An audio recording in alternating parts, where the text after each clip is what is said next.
कल का दिन इजराइल और तेल अवीव के लिए बहुत भारी रहा है। 250 से ज्यादा मिसाइलों से हमला किया है हिजबुल्लाह ने तेल अवीव यानी कि इजराइल की राजधानी और उसके आसपास, जिसमें भारी नुकसान हुआ है। हालत यह है कि इजराइल के सैनिक अब लड़ने से इंकार कर रहे हैं। वाशिंगटन पोस्ट की यह खबर बताती है कि इजराइल के सैनिक इतने थक हार गए हैं कि अब वो लड़ने से इंकार कर रहे हैं और लगातार सेना में कमी हो रही है। सीज फायर की जो बात थी वो थोड़ी आगे बढ़ी है, लेकिन उसमें कई सारे पेच हैं। और यूनाइटेड अरब अमीरात में एक यहूदी धर्मगुरु यानी कि रब्बाई की हत्या हुई है। ये और इससे जुड़ी बहुत सारी डिटेल्स लेकर हाजिर हूं, देखते रहिए पूरा वीडियो।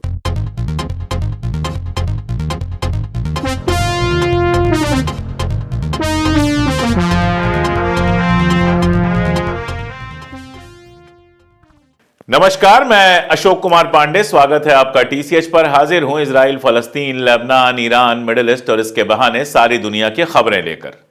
कल का दिन तेल अवीव के लिए, इजराइल की राजधानी के लिए बहुत भारी दिन रहा है। भारी मतलब ऐसा दिन रहा है कि अमेरिकी अखबार भी कह रहे हैं कि अब तक की जंग का सबसे खतरनाक दिन कोई था तो वो कल का दिन था। आपको पता है, इजराइल ने कहा था कि 80% हिजबुल्लाह हम खत्म कर चुके हैं, उनकी 80% जो मिसाइलें हैं वो खत्म कर चुके हैं। तो बचा हुआ जो 20% है, इजराइल के हिसाब से उसने कल 250 से ज्यादा मिसाइलें फायर की हैं। 250 से ज्यादा मिसाइलें एक दिन में फायर की हैं। दिन भर में कल 30 हमले किए हैं और इन हमलों में सीधे तेल अवीव के अंदर हमले हुए हैं। सीधे तेल अवीव को नुकसान पहुंचा है। मैंने परसों जब वीडियो किया था आपको बताया था कि हिजबुल्लाह ने बिल्कुल साफ किया है कि अगर तुम बेरूत पे हमला करोगे, हमारी राजधानी पे हमला करोगे, तो हम पलट के हमला करेंगे तुम्हारी राजधानी पर। और अगले ही दिन 250 से ज्यादा मिसाइलें गिरी हैं तेल अवीव के ऊपर। तमाम ऐसे वीडियोस और तमाम ऐसी तस्वीरें आई हैं जिससे समझ में आ रहा है कि भारी नुकसान हुआ है, मकान तबाह हुए हैं, लोग घायल हुए हैं, लोग मारे भी गए होंगे। लेकिन इजराइल एक्सेप्ट नहीं करेगा, इसको मानेगा नहीं, इस बात को तस्लीम नहीं करेगा कि नुकसान कितना हुआ है। लेकिन इतना तो हुआ है कि जो इजराइल के अखबार नॉर्मली इस तरह की खबरों को छुपा ले जाते हैं, वहां भी हेडलाइन लगी हुई है कि हिजबुल्लाह का सबसे भयानक हमला। तो एक बात तो बहुत क्लियर है कि जो बार बार कहा जा रहा है हिजबुल्लाह को खत्म कर दिया गया है, इसको मार दिया गया, उसको मार दिया गया, 20% केवल उसकी क्षमता बची हुई है, 80% उसको खत्म कर दिया गया, ये सब बेकार की बात है। हिजबुल्लाह लगातार हमले कर रहा है। और अभी जब मैं आपके सामने बैठा हूं अपडेट्स देने के लिए, तो आज की खबर मैं देख रहा था कि खुद इजराइल के अखबार ये कह रहे हैं कि 20 से ज्यादा प्रोजेक्टाइल्स, मिसाइल जो हैं वो आज सुबह से वहां पर फायर किए जा चुके हैं। और इसी के साथ साथ दूसरी खबर जो आई है वो ईरान के जो चीफ हैं खामनेई साहब के सीनियर एडवाइजर हैं अली लारिजानी। अली लारिजानी के हवाले से राइटर्स ने छापा है कि ईरान बहुत जल्द इजराइल के ऊपर बड़ा हमला करने वाला है। अब यह बात ईरान ने पहले ही कह दी थी कि ऑपरेशन ट्रू प्रॉमिस 3 जल्दी ही होगा, लेकिन लगातार ये टलता जा रहा है। इस तरह के बयानात आते रहते हैं, कभी आईआरजीसी के कमांडर का बयान आता है, अभी इनका बयान आया है, और भी लोगों के बयान आए हैं। ये बयानात लगातार आते रहते हैं, इनका मतलब क्या है और ये टल क्यों रहा है, इसको समझना बहुत जरूरी है।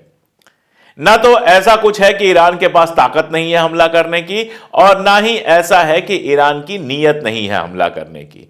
असल में मुझे लगता है कि ईरान इंतजार कर रहा है कि लेबनान के साथ सीज फायर की जो बातचीत चल रही है इजराइल की, अगर वो बातचीत कहीं पहुंचती है, सीज फायर होता है, तो फिर अगला कदम उसके हिसाब से उठाया जाएगा। अगर यह सीज फायर नहीं होता है तो फिर उस अगला कदम जो होगा वो कुछ अलग होगा। सीज फायर की बात काफी आगे बढ़ी हुई लग रही है। इजराइल में है इस समय हचकिंसन साहब, और वो जो है लगातार कह रहे हैं कि काफी प्रोग्रेस हो रही है। वहां से भी, इजराइल से भी जो खबरें आ रही हैं उसमें भी कहा जा रहा है कि काफी प्रोग्रेस हुई है सीज फायर में, और सीज फायर हो सकता है। इसके साथ साथ उन्होंने धमकी यह दी है कि अगर इस बार इजराइल नहीं मानता है सीज फायर की शर्तों को, तो अमेरिका बीच से हट जाएगा, आपको जो करना है आपस में कर लो। यह धमकी इजराइल के लिए बहुत बड़ी है। आज तक अमेरिका के किसी भी इस लेवल के ऑफिसर ने यह धमकी नहीं दी है। कल का अगर जेरूसलम टाइम्स आप उठाकर देखेंगे तो उसमें खबर छपी है। खबर तो छोटी सी है, बहुत बड़ी खबर नहीं है, लेकिन खबर है बहुत इंपॉर्टेंट। अक्सर इंपॉर्टेंट खबरें इजराइल के अखबारों में बहुत छोटी छपती हैं। खबर यह है कि सीधे सीधे कहा जा रहा है कि नेतन्याहू इन सारी जो सीज फायर की जितनी भी बातचीत चल रही है इनको नुकसान पहुंचा रहा है। वो नहीं चाहता है कि किसी भी तरह का सीज फायर हो। लेकिन खबर यही खत्म नहीं होती है, यह बात तो मैं 50 बार आपको यहां बता चुका हूं। खबर इसके आगे यहां जाती है कि अगर इजराइल या नेतन्याहू ये सोच रहा है कि थाली में रख के लेबनान और फलस्तीन ट्रंप उसको सौंप देगा, ऐसा सीज फायर लागू कराएगा ट्रंप ताकि इजराइल का पूरा हक, पूरा अधिकार, पूरा कब्जा फलस्तीन पे भी हो जाए और लेबनान पे भी हो जाए, तो यह सिर्फ खाम ख्याली है, ऐसा होने वाला नहीं है। दरअसल ट्रंप ने आने के बाद यह बयान दिया था कि मेरे गद्दी पर चढ़ने तक यानी 20 जनवरी तक जो करना है करके कैसे भी सब निपटाओ और सीज फायर करो। अब आप जानते हैं कि पिछली बार जब ट्रंप सत्ता में था तो वो इजराइल के काफी साथ था। मैं आपको बता चुका हूं कि वेस्ट बैंक पर इजराइल के कब्जे का हामी था, वो गोलन हाइट्स पे मानता था कि इजराइल का हक है। ये सारी चीजें पिछले टर्म की हैं। पिछले 4 साल जो रहे हैं उसके गद्दी से हटने के बाद नेतन्याहू के साथ उसके रिश्ते बहुत खराब हुए हैं। लेकिन सत्ता में आने के बाद एक बार फिर उसने वैसे ही लोगों को मिनिस्टर बनाया है, वैसी ही अपनी कैबिनेट बनाई है जो इजराइल के पक्के समर्थक हैं। तो एक कंफ्यूजन है कि ट्रंप क्या करने वाला है। ट्रंप, मैंने पहले ही आपको बताया था कि एक बात तो उसने क्लियर कर दी कि वेस्ट बैंक को लेकर पिछली बार जो उसका रुख था वो अलग है। वो वेस्ट बैंक पर अब इजराइल के कब्जे को सही नहीं मान रहा है, नंबर 1। नंबर 2, यह खबर कई बार आ चुकी है कि उसने बहुत क्लियर कहा है कि लेबनान के साथ तो तुरंत समझौता करो और गजा में भी समझौता करो। अब नेतन्याहू ने शर्तें क्या रखी थी मैं आपको बता चुका हूं कि समझौता तो हो जाएगा लेकिन हिजबुल्लाह को पूरी तरह से खत्म किया जाए, पूरे के पूरे लेबनान में जब चाहे ये तब जा सके। ये सारी शर्तें रखी गई थी जिसको लेबनान और हिजबुल्लाह ने नकार दिया। लेबनान और हिजबुल्लाह ये कह रहे हैं कि 2006 में जैसे समझौता हुआ था वैसे ही समझौता हो। अब अगर इजराइल से यह कहा जा रहा है कि समझौता काफी आगे बढ़ा हुआ है, इसका मतलब यह है कि इजराइल कहीं ना कहीं इस समझौते के लिए राजी हो रहा है। कारण क्या है उसकी वजह क्या है, उनको समझना बहुत जरूरी है। आज की वॉशिंगटन पोस्ट में एक बड़ा लेख छपा है और इस लेख को अगर लब्बो लुबाब इसका देखना हो, एक लाइन में समझना हो, तो इस आर्टिकल का मतलब यह है कि इजराइल में लगातार सैनिकों की कमी पड़ रही है। जो वहां सैनिक लड़ रहे हैं वो बेहद थक गए हैं और अब वो लड़ना नहीं चाहते। यह खबर भी मैं आपको बता चुका हूं कि इजराइल में लगातार आर्मी पर्सन्स की कमी पड़ रही है। दरअसल इजराइल की जो रेगुलर आर्मी है वो कोई बहुत बड़ी आर्मी नहीं है, लेकिन रिजर्विस्ट बड़ी संख्या में होते हैं, यानी आम लोग जो बिजनेस कर रहे हैं, नौकरी कर रहे हैं, बाकी सारा कुछ कर रहे हैं, लेकिन उनको आर्मी की ट्रेनिंग मिली हुई है। तो जब जंग का वक्त आता है तो वो आर्मी में शामिल हो जाते हैं। वही इजराइल की आर्मी की सबसे बड़ी ताकत है। अब जब जंग शुरू हुई गजा में तो बहुत सारे रिजर्विस्ट आए और लड़ाई में शामिल हुए। सबको लगा था 2-4 महीने में मामला निपट जाएगा, हम पलट जाएंगे, फिर अपनी अपनी जिंदगी जीने लगेंगे। लेकिन साल भर से ऊपर हो गया, न तो मामला सुलटा है और न ही जंग खत्म हो रही है। गजा में लगातार फायरिंग्स हो रही हैं, गजा में लगातार लोग मारे जा रहे हैं। लेबनान में लगातार फायरिंग्स हो रही हैं, लेबनान में भी लगातार इनके सैनिक मारे जा रहे हैं। आप सोचिए 48 घंटों के अंदर 10 से ज्यादा मरकावा टैंक कल तबाह किए हैं हिजबुल्लाह ने। अब मरकावा टैंक जब तबाह होता है तो एक मरकावा टैंक में कम से कम 3 से 4 लोग तो होते हैं। तो अगर 10 मरकावा टैंक तबाह हुए हैं तो 40 लोगों का मारा जाना तो बिल्कुल तय है।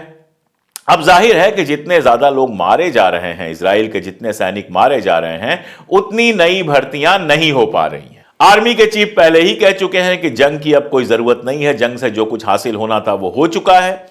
आप एक कदम आगे नहीं बढ़ पा रहे हैं, लेबनान में सारा कुछ कर रहे हैं, जहां तक आप पहुंचे हैं बॉर्डर पे जो मस्जिदें हैं उनको गिरा रहे हैं और जाने क्या क्या कर रहे हैं। लेकिन जो आपका सपना था कि आप बेरूत पहुंच जाएंगे रातों रात, वो अभी तक पूरा होना तो छोड़ दीजिए, दूर दूर तक कहीं दिखाई नहीं दे रहा है। तो सैनिक थके हुए हैं, सैनिक निराश हैं, सैनिक जानते हैं कि अखबारों में चाहे जो भी छप रहा हो, हकीकत यह है कि लगातार इजराइल को नुकसान पहुंच रहा है। सैनिक इस बात को बहुत अच्छी तरह से जानते हैं, चूंकि वो फील्ड में हैं। तो नए जो रिजर्विस्ट हैं वो भर्ती नहीं हो रहे हैं, बड़ी संख्या में लोग इजराइल से भाग के गए हैं। एक संकट तो यह है इजराइल का कि उसने दुनिया से कहा था कि उसके पास सबसे मजबूत फौज है, लेकिन हमास और हिजबुल्लाह से लड़ते लड़ते वो बेहद कमजोर हो चुके हैं। इकॉनमी का मैं आपको बता चुका हूं कि वहां की इकॉनमी तबाह है और उसके आगे की बात यह है कि नेतन्याहू के इर्द गिर्द शिकंजा लगातार और मजबूत होता जा रहा है। उसका जो चीफ ऑफ स्टाफ था वो इस समय जेल में है। इसके ऊपर लगातार पेशी का दबाव पड़ रहा है कि कोर्ट में आओ और पेश हो। और हालत यह है कि एक बार फिर से नेतन्याहू के वकीलों ने 15 दिन और मांगे हैं कि 15 दिन और दे दीजिए, उसके बाद हम पेश होंगे। लगातार लटकाया जा रहा है क्योंकि वो जानता है कि मुकदमा अगर अपनी स्पीड से चला तो सजा इसको होनी भी बिल्कुल लाजिम है। इसी बीच में मैं आपको बताऊं कि ईरान का जो सॉफ्टवेयर हैकिंग ग्रुप है हंदाला, उसने एक बार फिर से ढेर सारे वीडियोस रिलीज किए हैं। वो वीडियोस मैं यहां नहीं दिखा पाऊंगा क्योंकि अगर मैं दिखाऊंगा तो मेरा चैनल पता नहीं उस पर क्या होगा क्या नहीं होगा, लेकिन उन वीडियोस को देखते हुए बहुत समझ में आता है कि नेतन्याहू की मिनिस्ट्री के अंदर भी दुनिया भर के बवाल चल रहे हैं। नेतन्याहू और उसकी वाइफ के ऊपर आरोप है कि अरबों खरबों के गिफ्ट उसने लिए हैं, ढेर सारा पैसा कमाया है और इजराइल के अंदर लगातार उठक पटक चल रही है। मैंने आपको बताया था कि जो अभी हाल में सर्वे हुआ वो ये बताता है कि कल अगर चुनाव हो तो नेतन्याहू चुनाव हार जाएगा।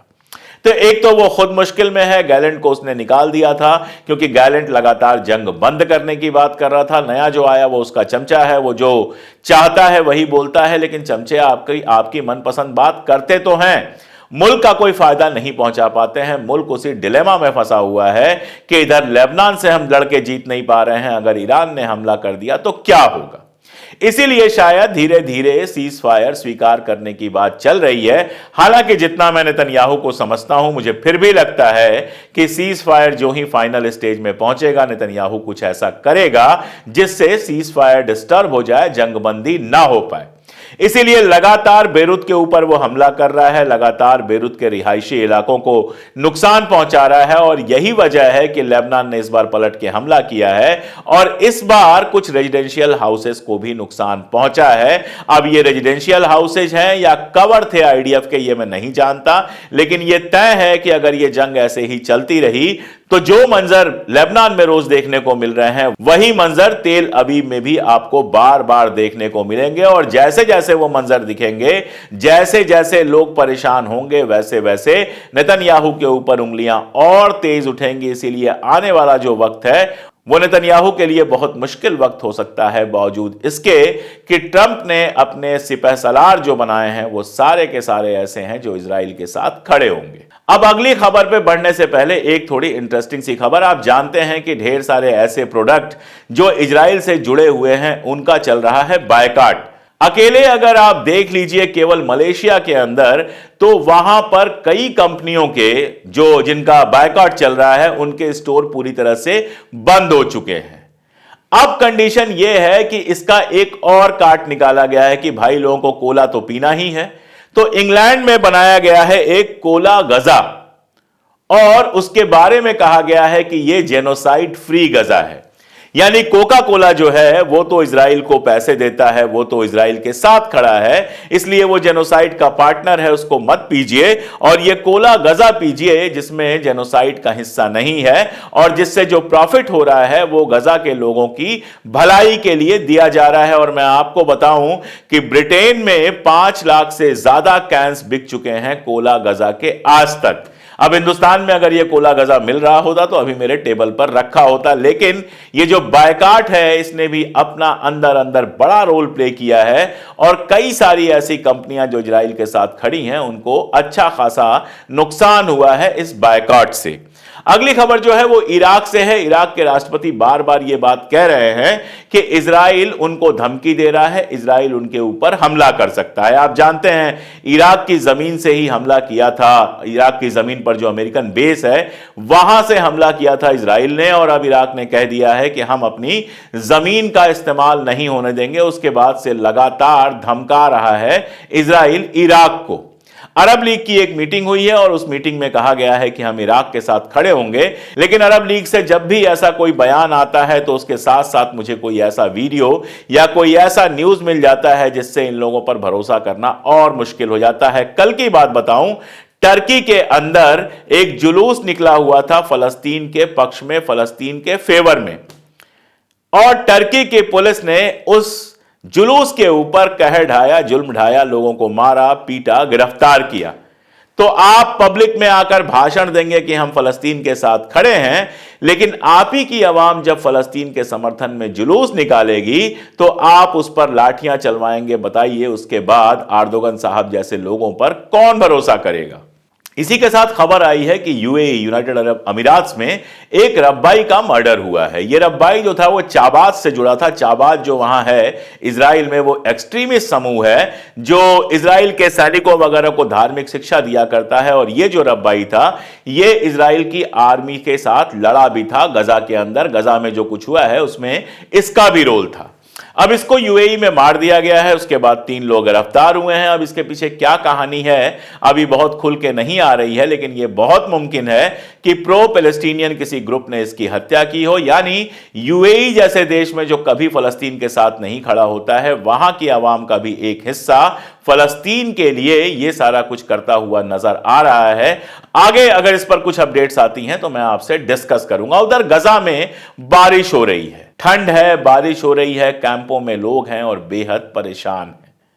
लेकिन कितना भी मैं कह लूं, कितना भी दुनिया भर की सोशल मीडिया पर लोग कह लें, गजा का कितना भी दर्द दिखा लें, किसी को कोई फर्क नहीं पड़ता है। ना अरब के हुक्मरानों को फर्क पड़ता है, ना दुनिया के दूसरे मुल्कों के हुक्मरानों को कोई खास फर्क पड़ता है। जब आज के दौर का इतिहास लिखा जाएगा तो यह लिखा जाएगा कि हमारे समय की सबसे बड़ी हिंसा, हमारे समय में बच्चों के साथ सबसे बड़ा जुल्म, सबसे बड़ा अन्याय गजा में हो रहा था और सारी दुनिया आंख मूंद कर बैठी थी। बस जब यह कहा जाए कि सारी दुनिया आंख मूंद कर बैठी थी तो हम और आप सर उठा के कह सकें कि नहीं, हम चुप नहीं बैठे थे। हमारी जितनी भी आवाज थी, हमारी जितनी भी ताकत थी, उससे हम हक की आवाज उठा रहे थे। सिर्फ इतनी सी बात के लिए मुझे लगता है कि लगातार गजा पर बोलना जरूरी है। जानते हैं आप, कई बार जुल्म का कोहरा बहुत ज्यादा घना होता है, छोटी मोटी रोशनियां उनको भेद नहीं पाती हैं, लेकिन वही वक्त होता है जब अपनी पूरी ताकत के साथ कोहरे के खिलाफ, अंधेरे के खिलाफ जंग लड़ी जाए ताकि आने वाली पीढ़ियां रोशनी में जी सकें, फलस्तीन के कल के बच्चे रोशनी में जी सकें। इसके लिए जरूरी है कि आज हमारे और आप जैसे लोग फ्री पैलेस्टाइन की बात लगातार करते रहें, गजा की बात लगातार करते रहें, उन्हें अकेला ना छोड़ें। भले उन तक आवाज हमारी ना पहुंचे, लेकिन कभी ना कभी यह आवाज उन हुक्मरानों के कानों में भी पहुंचेगी जो ऐशो आराम की जिंदगी जीते हुए इस दर्द को बिल्कुल इग्नोर कर रहे हैं। आज के लिए इतना ही, बहुत शुक्रिया।